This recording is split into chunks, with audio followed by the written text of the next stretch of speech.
most of the people misunderstand the path, misunderstand spirituality, and that's why they create some kind of abnormal paths for themselves.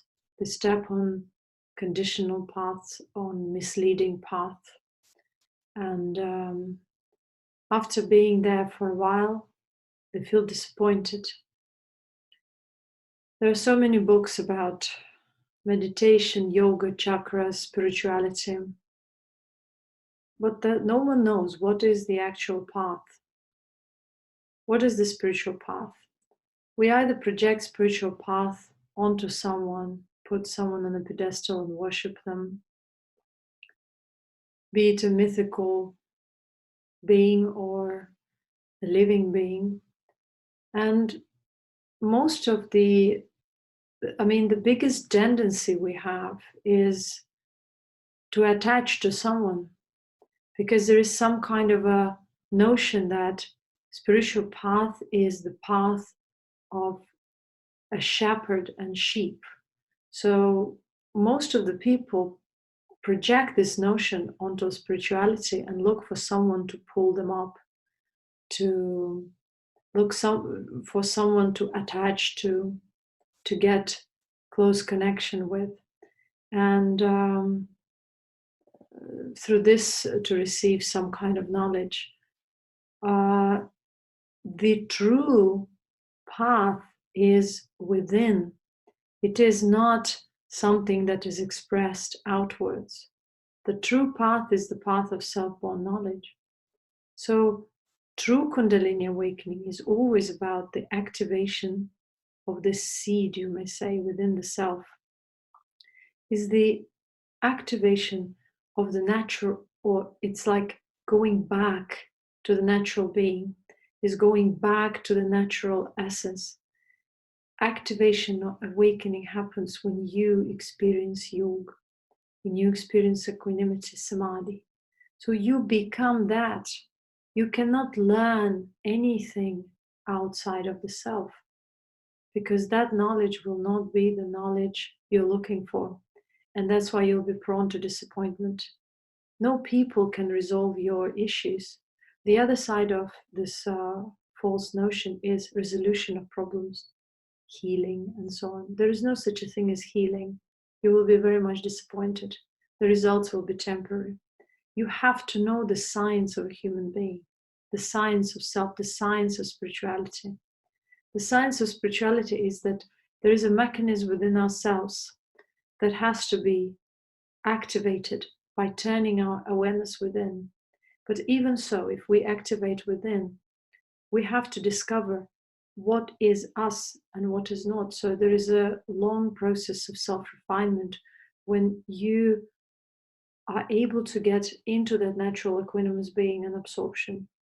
Yet you still come out, you still experience life, and you see how certain waves of thought and emotions, concepts, beliefs shape your understanding of this reality.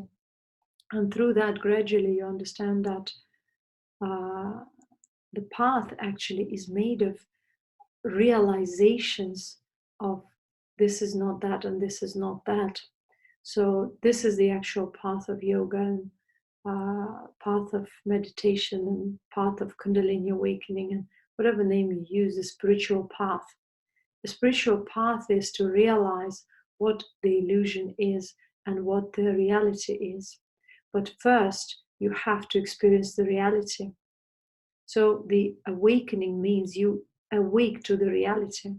And many people consider that that is the end, that that is the achievement, that if they experience samadhi or if they experience yoga, that is an achievement.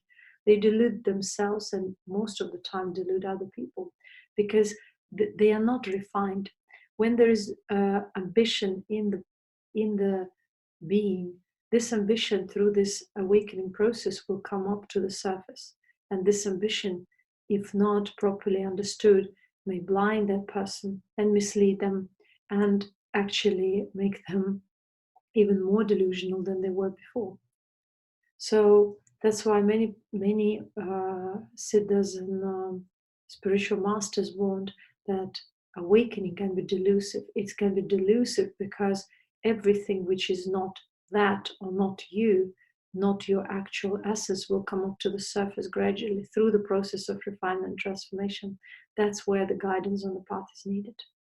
The guidance on the path doesn't mean worshipping, doesn't mean being attached to someone who is spiritually evolved.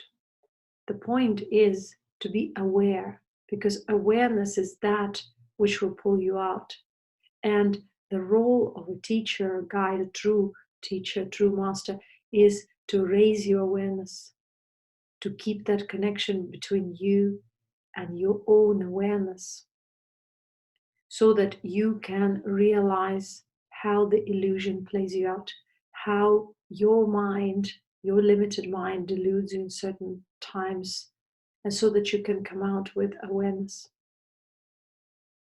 It is very significant to remember this, because if you don't remember this, you will always project yourself, your own worth, onto someone else. You'll put someone on the pedestal, you will worship them, you will look for some knowledge from them, but knowledge is within you.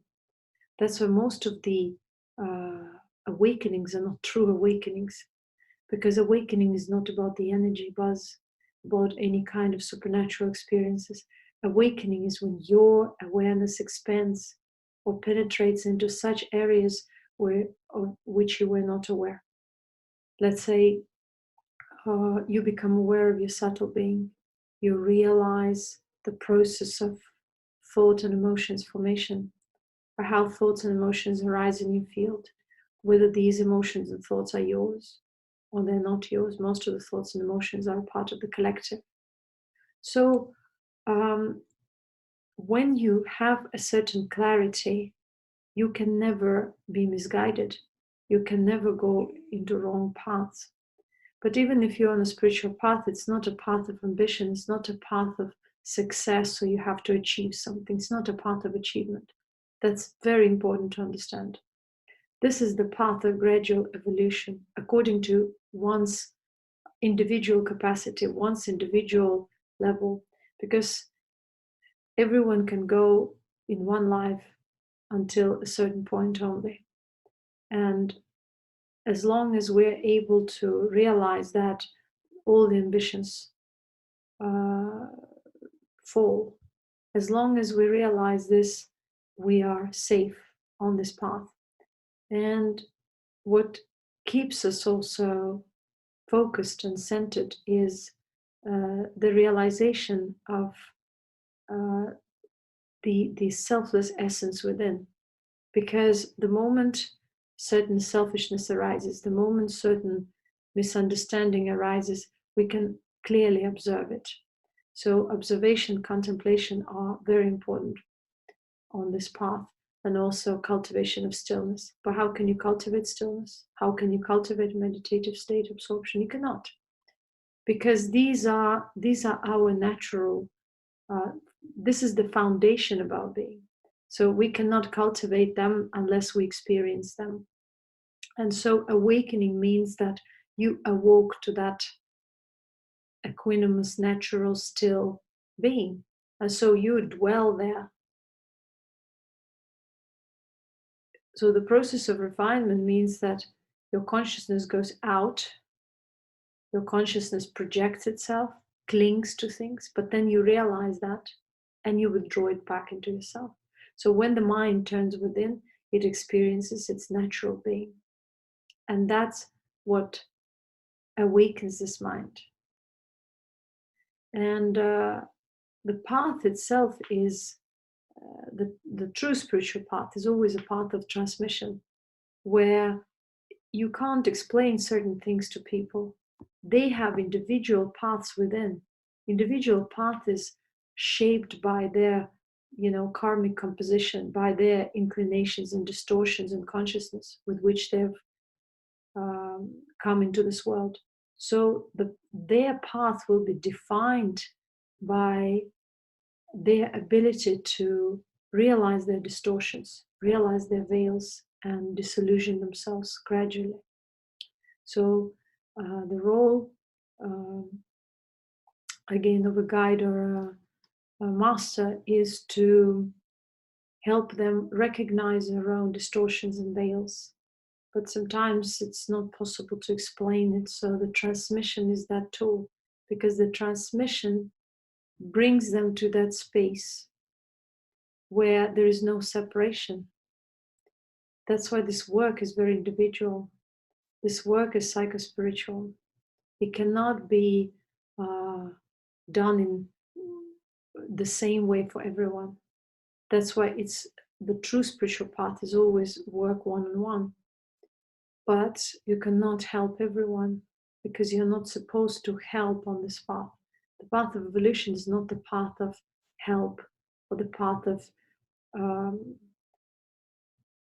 focusing on people's victimizations or victimized states and emphasizing them and actually using them. Because most of the current spiritual false paths dwell on people's victimized states and actually enhance them and benefit from them. Instead, the first step on spiritual evolution is to come out of the victimized state. We're here to come out of the victimized state, to understand what created this victimization in us, what created these kind of misinterpretations of life, of reality, and why we keep on reliving it. So we can never dwell in stillness and absorption in the present moment. We talk about present moment here and there. We're not able to perceive the present moment because our mind is constantly pitting itself, feeling victimized because of the past. It cannot let go of the past. And then it starts worrying about the future because it actually projects that very past into the future. So there is no future either. There is only the past. The moment we refine ourselves from the past, we really plunge into a present moment.